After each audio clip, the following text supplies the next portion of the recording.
Hello, welcome to another episode of This, That, and the Other. Haven't done any videos in a while, just been busy with other things. Haven't done very many for the year of 2026, as a matter of fact. I hope to get more together soon. I do have a list of future videos to do, and I'm going to do my annual Ravens draft picks one. A few years ago, I have pretty much stopped watching professional sports. I don't like. I think a lot of it's rigged. To be honest with you, that's my opinion. A lot of you are going to disagree with me on this, but I've had enough people, Ravens fans especially, that want me to keep discussing the Ravens draft picks each year, doing what I do. So I will go over each one of them. In round one, the 14th overall pick was Vega Ione, guard from Penn State. First interior lineman ever drafted in the top half of the first round by the Ravens.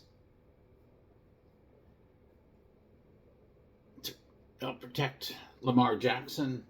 Will he start as a rookie? Undoubtedly.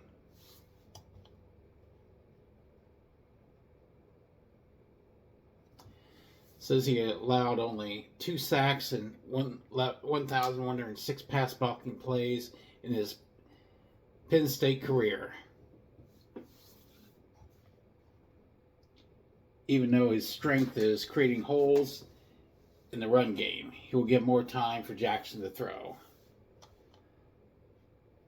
So, lineman.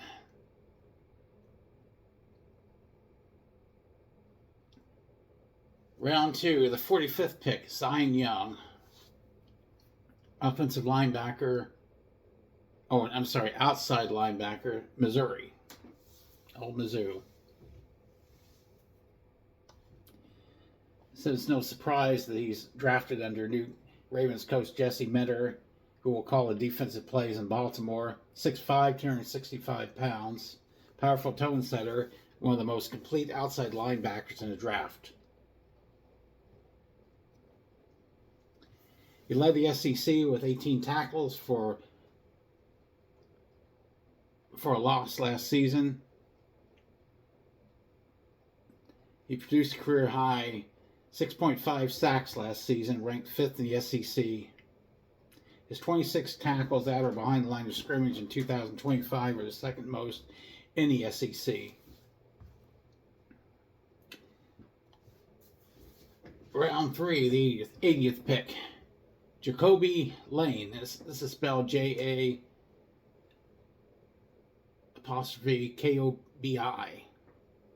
Wide receiver out of USC.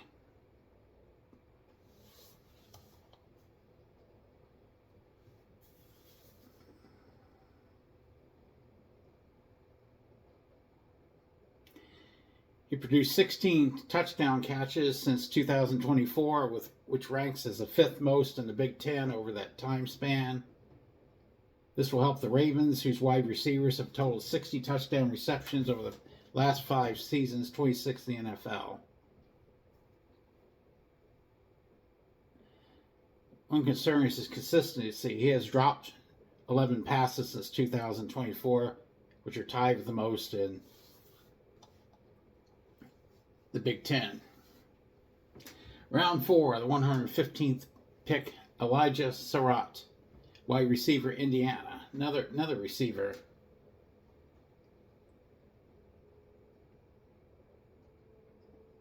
He had 15 touchdown catches last season.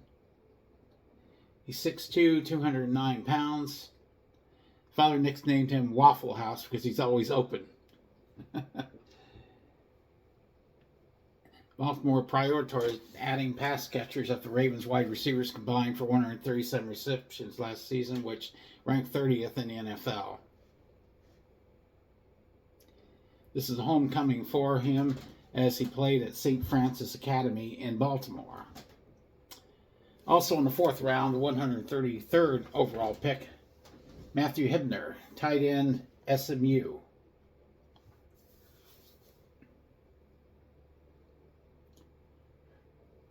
He recorded 8 touchdowns over the last 2 seasons, which ranked second among ACC tight ends. I didn't know SMU was in the ACC now. That's interesting.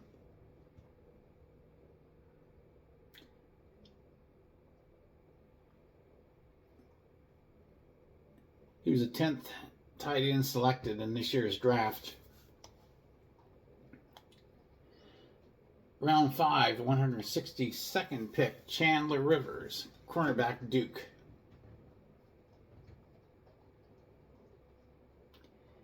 He's the only cornerback in the FBS with at least 20 pressures and 20 pass breakups.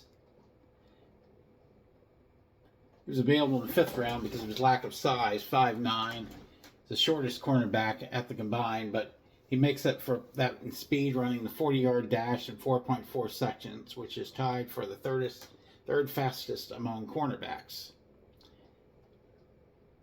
They'll need his help after allowing 4,214 pass yards, which were third most in the NFL last season. Also in round 5, the 173rd pick, Josh Cuevas, tight end, Alabama. So they draft another tight end. They're really working on the offense. He fills the need for a young blocking tight end. He did not have a blown block in 238 blocking plays last season. He raised his production as a pass catcher last season when he recorded career highs with 37 catches for 411 yards receiving and 4 touchdowns. Also in the 5th round, the 174th overall pick, Adam Randall, running back, Clemson, to complement Derrick Henry. Became one of the 4th players in Clemson history with at least 750 yards rushing and 750 yards receiving in the same season. He has had some injuries. In April 2022, he tore an ACL and broke his left hand in 2023 and suffered a stress fracture in his toe in 2024. He has less experience returning kickoffs. He will compete with Rasheen Ali as the team's number 3 running back. 6th round, 211th pick, Ryan Eckley, punter, Michigan State. First punter selected in the 2026 draft. Becomes a front runner to replace Jordan Stout, a first-time All-Pro punter who signed with the New York Giants in free agency. He averaged 48.5 yards per punt last season, which is highest among FBS players with at least 10 punts. He also placed 20 punts inside the 20-yard line in 2025. He is the 4th punter to be drafted in Ravens history. 7th round, 250th pick, Rayshawn Benny, defensive tackle, Michigan. He reunites with Jesse Minter, who was Michigan's defensive coordinator from 2022 to 2023. 1-year starter, provides much needed depth on Baltimore's defensive front. Brings a high level of consistency. His 98% tackle rate over the span ranks as the best in the Big Ten. 3rd defensive players drafted by the Ravens this year. And last, round 7 on the 253rd pick, Evan Bernstein, guard, Northwestern.